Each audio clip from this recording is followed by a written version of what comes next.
avec un moment kuna balobi ado ça la sabotage si ko rassemblement fait koto akangi pe moi population si ko likamwa mabele to suka et préciser rassemblement kangi Congo wana to zomo les autres ba ramification ya message ya gente c'est que tant balobi que peuple bon mis en charge vous comprenez wana to za ba lorsque yo wana bisa tant bino bozo diriger avec aventurisme avec défi tu sais qu'elle a le bel voilà. Si Kabila prend le pouvoir de force, le Congo sera ingouverné. Le pays devient gouverné. Au territoire.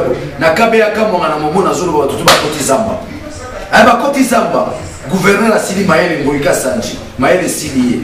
Pour la Nini, vous ne respectez pas les principes qui régissent, les principes et règles qui régissent, n'est-ce pas, le bon déroulement d'un pays. Donc, vous Kiboudi, conséquence il y a moi. Vous avez pas de conséquences. Mais Bakoyo Kagate, Bazon que les gars vont signer, Bakoyo Kabien Lobby, carte jaune, carton jaune. Si on y a un rassemblement, assis à Kangi Masolo, to ebi, pour la zone sont dans la donc, peuple congolais sont dans la rassemblement. Si on a to ebi. Mais si on a ça la moins confusion des pots. Pour le week-end, les 19 vous avez peuple en charge. Mais peuple a mis nous quitter, peuple a mis côté. À quelqu'un a renversé, partout a mis nous qui n'a pas charge de combat. Peuple a l'équipe Mondouki. Peuple à l'équipe char de combat, peuple à l'équipe bombe. Philosophe Mouralouba, la colère d'un peuple, c'est plus qu'une bombe atomique. C'est plus qu'une bombe atomique. Peuple, tout le monde est au monde. Peuple, ok, il y a un monde. Bateau, bateau, il faut voir là, mon canal cimetière, mon courant au monde. Pour mon nombre à bateau, babimi, et ça, normalité. Vous avez compris? Bateau, babima. Babisimbi, babima. Pour avoir réclamé mon kaoyo. Mboko, ça, bateau, t'es un individu. Et ça, ben individu, si bandi est coquille. Ceux qui facturent dans la guerre, soit disant libération, facturent dans la c'est l'équipe. Et c'est l'équipe. Parce qu'au moment où il y a des bisous nationaux, tout le monde est là. Comment on va mettre Migolo dans le Parlement? Oh, l'honorable Alonga Betty. Double nationalité. Papier qui est monté dans la carte. Double nationalité, ce sont des gens qui seront sanctionnés. Les Kenwado nous a sanctionnés. S'il y a eu à gérer ces pays tout en ayant une double nationalité. Donc, à l'encontre, n'est-ce pas, la Constitution, bah, on a sanctionné. Donc, génération Soukayamwana. Vous avez la nationalité, vous avez Belgique. Vous avez les Français, vous avez les Américains, vous avez sous côté député, et vous avez aussi. Vous avez combien de vie. Donc, dès les Zawana, on va que le peuple a la mandouk de terre. Et ça, il y a Moukoua, le peuple a la Moukoua. Moukoua, Baya la mandouk, Baya la char. Qui ça va Maya Moutoua? Peuple a béni là-bas. Intimidation, intimidation. Au lendemain, le peuple est sorti. N'oublie pas, Congola a gardé constance. À Bimara le 19 janvier, tant qu'on va mettre qui boudi qui boudi qui nous avant que les élections, il faut recensement. Peuple a timé le Bima, a corrigé. Mais a gardé constance. A Bibi sous le 19 oyo 2016, septembre. Donc le peuple a gardé sa constance. Mais là, on a la Kabila a zoébaté que na Burkina Faso va bimara 3 fois. Biso to bibi combien? 2 fois. Bakeba na 3e sortie. 3e sortie on tombe na carton rouge.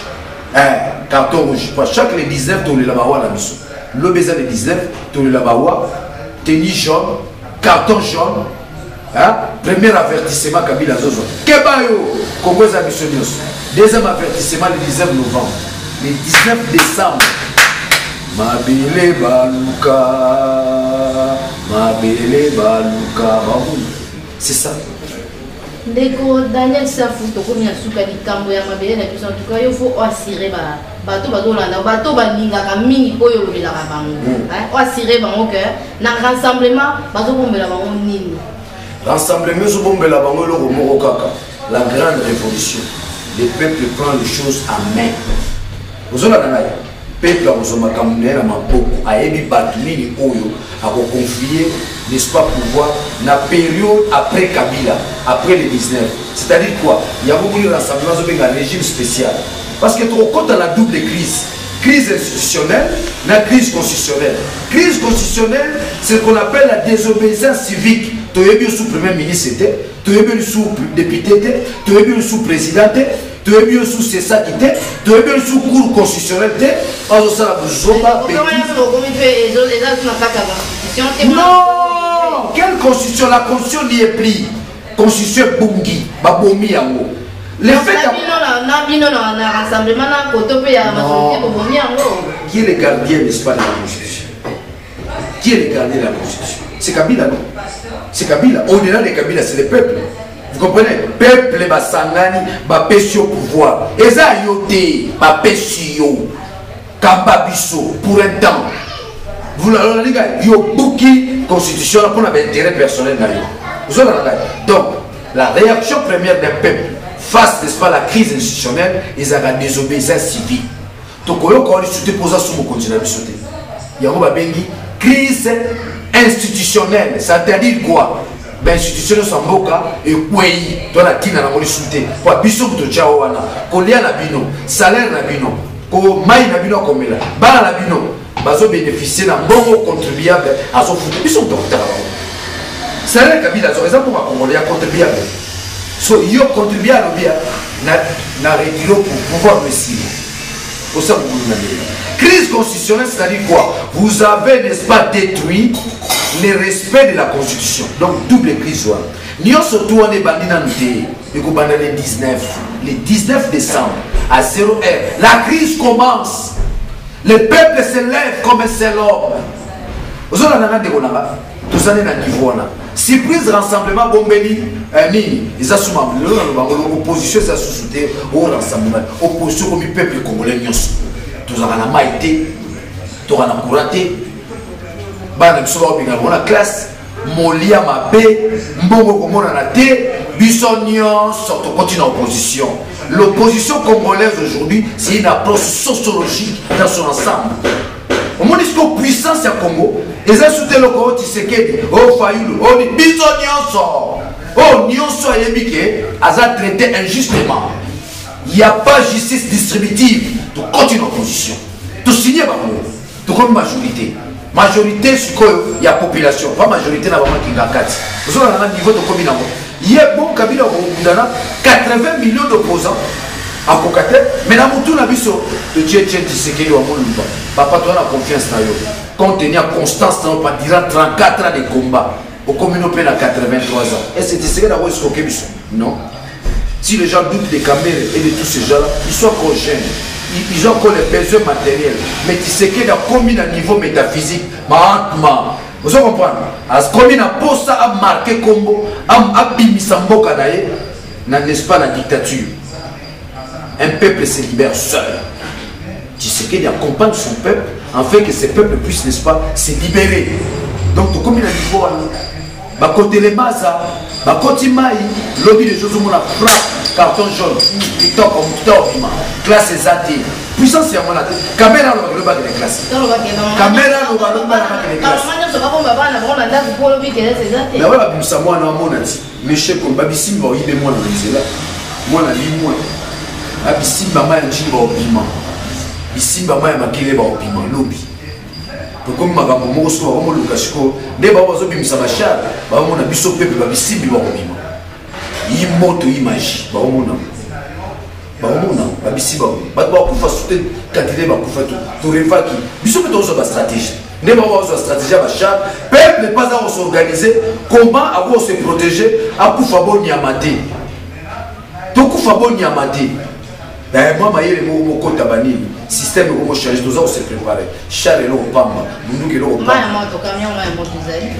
Alors, maman n'a il y a un Congolais comme il a niveau où il va t'apprendre ce moment-là, il y a un peu de la film. Niveau Makassi, dans l'équipe à Syrie, l'Afrique est le numéro 1. Parce que tu ne peux pas te libérer par moi, Afrique. Afrique libérée, donc il y a un combat, ils ont un combat pour côté. Nous avons dit ça à Kabila. Nous avons dit ça à Afrique, nous avons dit ça à Kagame, à Museveni, dans la bagarre, nous avons dit passe. Kabila est mon tout ce policier. Kabila est mon niveau de la mort, pression de la mort. Là, ça si nous avons combat dans Sadek, le président Eduardo Santos, parce que l'Afrique est entourée de dictateurs. Mais le Congo a laissé la mission, dans la mission de Kimbangu, de libérer l'Afrique. Et la libération de l'Afrique partira du Congo. Les gens sont puissance à Rosakanate. Il y a Rosakanate au monde. Quand nous allons libérer le Congo, c'est l'Afrique tout entière. Parce que comme on a il y a beaucoup de Makale Kale, Wakanga peuple en otage. Ça sombre. Il y a beaucoup. Soit à côté, et Betty, à quoi Makale Kale. Kagame Makale Kale, Cameroun Makale Kale, Eduardo Santos Makale Kale. L'Afrique c'est libéré. Mais nous avons fait cette mission, nous avons fait pays sur l'Afrique. Pour le chapeau, nous avons fait Burkina Faso, nous avons fait Kika, nous avons fait l'histoire des abyssaux. C'est Burkina Faso. Nous avons fait l'histoire des abyssaux. Le 19 décembre, le Congo veut marquer le monde que c'est un peuple vaillant, un peuple intelligent, un peuple révolutionnaire. N'oubliez pas, nous sommes de la descendance de Kimbangu. Kimbangu, c'est la symbolique de la révolution, de la résistance face à l'injustice. Bakokate, bakote les masses. Puissance et qui tire tout ça. Tu sais que qui t'a Saint-Esprit dans l'union son. Tout ça, il continue déjà tout ça prêt pour la bagarre. Kabila Bakokate. Abo mademi yo tout à soir ça.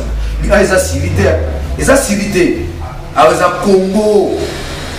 Et puis le dimension sur nos amours. Bana poto coup de chapeau. Narolo au jeu, mais maintenant la pression.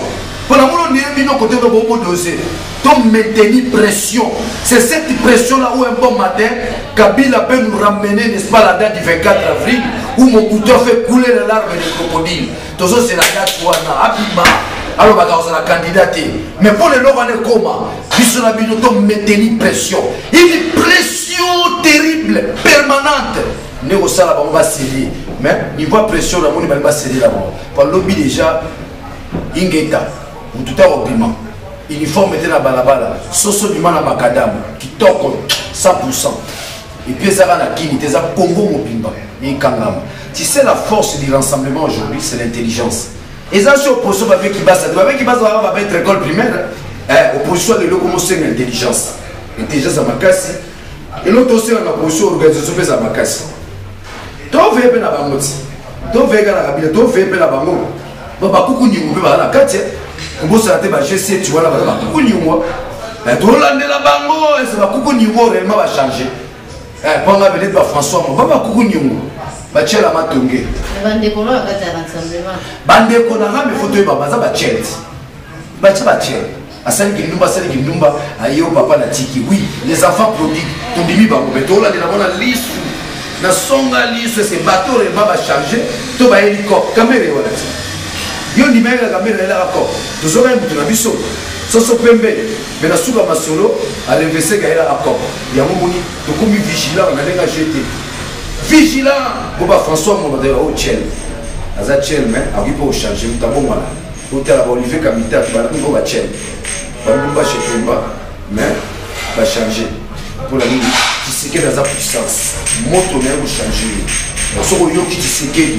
Comment tu sais que ce qu'on y a qui changer. Mon gars changer, Olivier Kamita, tu vas voir le Sima, Bakiungo, Kumwanza, puissance à tu sais quel. Parce que ça a la mission de libérer le Congo, l'énergie du changement. Il y a ça. Donc, la poto, le casse, même si nous avons fait une formation de dialogue échoué dans le peuple à Boyamo, dialogue échoué, donc il faut pas la caméra. Nous sommes bien avant, bata soupe, bata soupe. Bamelaka soupe sila mais soupe sila na sanité soupe ya moza ya manda au menu soupe 5 ans bon bagité et sili lelo te wala bata soupe na côté mona côté fait chichi mukua ni kama mukua soza na mukua to ko kate okima do ba simbikai ba bitakwila ba kamere ba jalicien soupe bata soupe. Mais côté où ils ont beaucoup, ce qu'on peut dire comme beaucoup, des ticadors, pour passer, maï passer, c'est là mon classe en zone dans la bana, donc nous sommes dans la bana pour tout le monde. Congolais nous sommes communés opposés, Congolais nous sommes communés Tshisekedi, les deux ça, Congolais nous sommes. Bakombe Omoshava, André, Posero Tshisekedi, Papi, Posero Tshisekedi, Mami, Posero Tshisekedi, Bino Beba la poto, Bokuma Roba Tshisekedi, Janine, Jacques, Tshisekedi. Donc Congolais, toi comme Tshisekedi, Saint-Esprit Koti, et Koti n'a rien jeté. Le combat de Tshisekedi pendant les 34 ans, ma soeur, c'était nous dépouiller de la paix. To banga le souté, bana poto baye, bana to banga le souté. tire ngai Congo bonga tire ngai Congo bonga beta bomba et puis peuple va bombarder na charge so boli ba charge na intime peuple va bombarder na ba AK na ba revolver so boli ba charge na nzela intimidation et ya moi donc les Congolais s'est ressaisis